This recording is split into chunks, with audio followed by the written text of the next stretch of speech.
ہر روز ہزاروں نئے کاروبار شروع کیے جاتے ہیں اور اسی طرح کئی کاروبار ناکامی کے بعد بند بھی ہو جاتے ہیں۔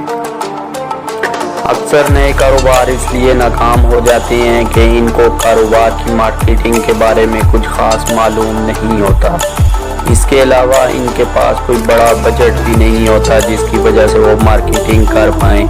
مارکیٹنگ کے ذریعے آپ لوگوں کو بتاتے ہیں کہ آپ کے پاس کون سی پروڈکٹ یا سروس موجود ہے۔ ہمارے ہاں پہلے تو کاروبار کے بارے میں کچھ خاص آگاہی موجود نہیں۔ اگر کچھ بتانے والے ہیں بھی تو کاروبار کو اتنا آسان بنا کر پیش کرتے ہیں کہ کاروبار میں آنے والا شخص سمجھتا ہے کہ میں جلد ہی لاکھوں کمانا شروع ہو جاؤں گا۔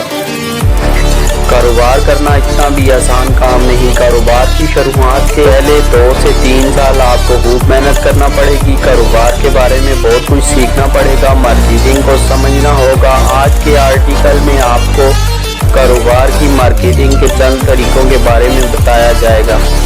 Guerrilla marketing. گوریلا مارکیٹنگ ایک منفرد طریقہ مارکیٹنگ ہے۔ اس کے لیے آپ کو زیادہ بجٹ کی ضرورت نہیں ہوتی۔ یہ مارکیٹنگ تکنیک آپ لوگ بزنس یا برانڈنگ بزنس میں بھی کر سکتے ہیں، لیکن آپ کا کریٹیو مائنڈ ہونا بہت ضروری ہے۔ مارکیٹنگ میں ایک بات کافی مشہور ہے، جو دکھتا ہے وہ بکتا ہے۔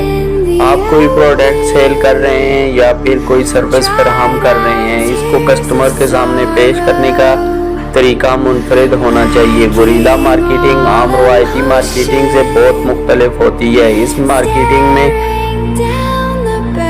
جانیے گوریلا مارکیٹنگ کے ایسے کون سے پوائنٹس ہیں جن کی مدد سے آپ کم پیسوں سے بھی اپنے کاروبار کی اچھی مارکیٹنگ کر سکتے ہیں۔ منفرد یا انوکھا پن، انفرادیت، تجربہ کروانا، جذباتی کشش۔ کمیونٹی مارکیٹنگ، منفرد یا انوکھا پن، جو بھی چیز منفرد ہوتی ہے وہ لوگوں کے ذہنوں میں بیٹھ جاتی ہے۔ منفرد یا انوکھے طریقے کی بات کی جائے تو آپ کو یاد ہوگا آگ والا پان، تندوری چائے، ایک ایسا حجام جو سر کے بال سر پر آگ جلا کر کاٹتا ہے، یا پھر ایک ایسا آئس کریم بیچنے والا جو لوگوں کے سامنے ان کے آرڈر کے مطابق آئس کریم بناتا ہے۔ یہ سب کاروبار مارکیٹنگ میں پہلے سے ہو رہے تھے، لیکن ان کو منفرد اور انوکھے طریقے سے کر کے ان لوگوں نے اپنے کاروبار کی مارکیٹنگ کی اور ان کے کاروبار مشہور بھی ہوئے ہیں۔ اگر آپ اپنے کاروبار کی مارکیٹنگ منفرد اور انوکھے انداز میں کریں گے تو یہ منفرد اور انوکھا پن لوگوں کے ذہنوں میں محفوظ رہے گا۔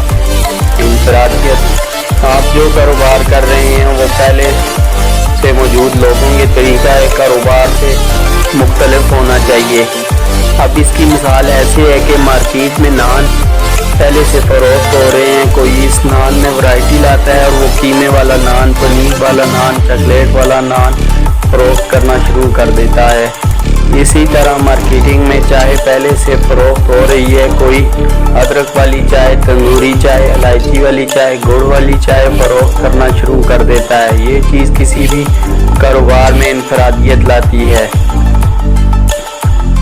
کاروبار کی شروعات سے پہلے ان باتوں کا خیال رکھیں۔ تجربہ کروانا، بہت سے کاروباری لوگ جو اپنی سروس دیتے ہیں جیسا کہ یوٹیوبرز، بلاگرز، ٹرینرز یا پھر موٹیویشنل سپیکرز، یہ لوگوں کو فری کورسز اور ویڈیوز بھی فراہم کرتے ہیں۔ اگر کوئی ان کا پیڈ کورس کرنا چاہے تو وہ ان کی فری سروس کا تجربہ کرنے کے بعد کر سکتا ہے۔ اس سے ایک بات واضح ہو جاتی ہے کہ آیا ان کو پیڈ کورس کرنے سے وہ ویلیو ملے گی جس کی وہ خواہش مند ہیں۔ جذباتی کشش، جب آپ کسی پروڈکٹ یا سروس کے ساتھ لوگوں کے جذبات جوڑ دیتے ہیں تو وہ آپ کی سروس یا پروڈکٹ کو بھول بھی جائیں گے، لیکن وہ جذباتی وابستگی نہیں بھولتے جو آپ نے محسوس کروائی ہوتی ہے۔ جیسا کہ صرف کے اشتہار میں کہا جاتا ہے، داغ تو اچھے ہوتے ہیں۔ موبائل کمپنیوں کی مشہوری میں سنا ہوگا، بیٹری چلے لمبے عرصے تک یا پھر سب کہہ دو وغیرہ۔ کمیونٹی مارکیٹنگ، آپ کے کسٹمرز کس طرح کے ہیں یا وہ کس کمیونٹی کے لوگ ہیں، ان کو ٹارگٹ کرنا ہے۔ اگر صابن سرف بنانے والی کمپنی ہے تو اس کا ٹارگٹ خواتین ہوں گی۔ اگر کوئی اسٹیشنری بناتا ہے تو اس کا ٹارگٹ